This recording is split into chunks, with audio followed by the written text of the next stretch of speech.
Chapter 21. Reuben Smith.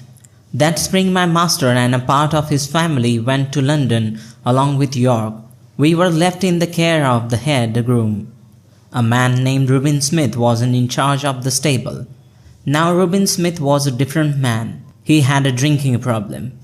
He was not a drunkard who drank all day long, but when he drank he became a totally different man. When he was not drunk, he was trustworthy and kind. He understood our body as well as our minds. He was an excellent driver and we all liked him. He was so good at his job that I felt that if he had done something about his drinking problem, he ought to have been the head coachman. However, when Smith got drunk, he became a monster. He was a terror to his family and a pain to those around him. My master had often fired him and even dismissed him from work on one occasion. Yet Reuben was so helpful that York had interceded and my master had taken him by just before I came to Eventual Hall because he promised never to touch alcohol again. Well, are you wondering how I knew all this? Max, my new partner, told me about it. Now while the family was away, Colonel Bantai had to return his regiment in another town.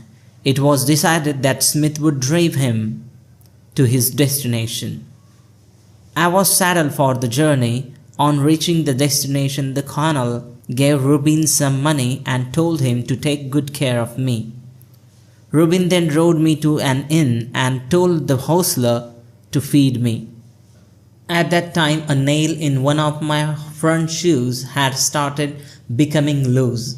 As I told you before, the nails bind the shoe to horse's hoof. When the Reuben returned, he was drunk. When the hostler asked him if he should fix the shoe, Reuben replied in a careless voice that he needn't bother. This was when I realized that there was something wrong with him. When Reuben was his normal self, that is, when he was not drunken, he really cared for our slightest need. He wouldn't have allowed me to gallop with my loose shoes. But he had drunken alcohol and had made a monster of himself. He had also lost all sense of time, and although we were to leave at 4, it was 9 o'clock by the time Reuben returned from his drinking spree. His manners were harsh and his voice was rough when we started for that fateful journey. He made me gallop before we were out of the town and gave me sharp cuts with the whip, though I was galloping at top speed. It was pitch dark. As the road had been mended recently, they were stony.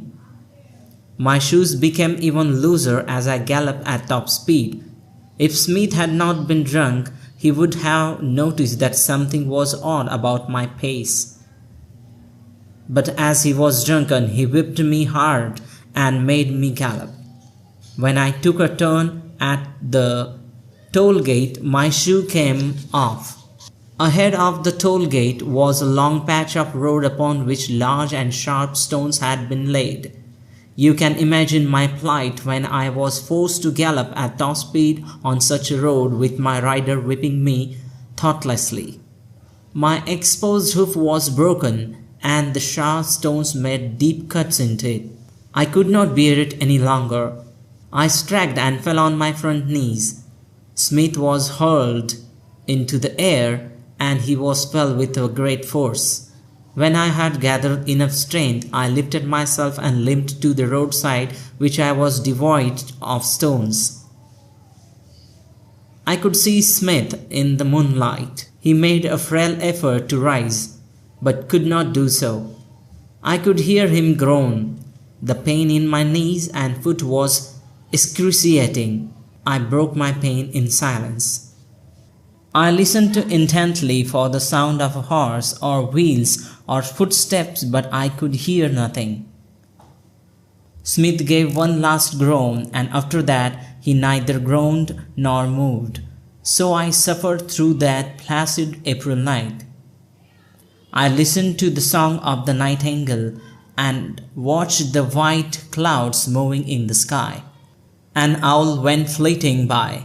Well, I was reminded of something. What was it? It was the memory of the summer nights of my foalhood when I used to lie down beside my dear mother in Farmer Gray's peaceful meadow.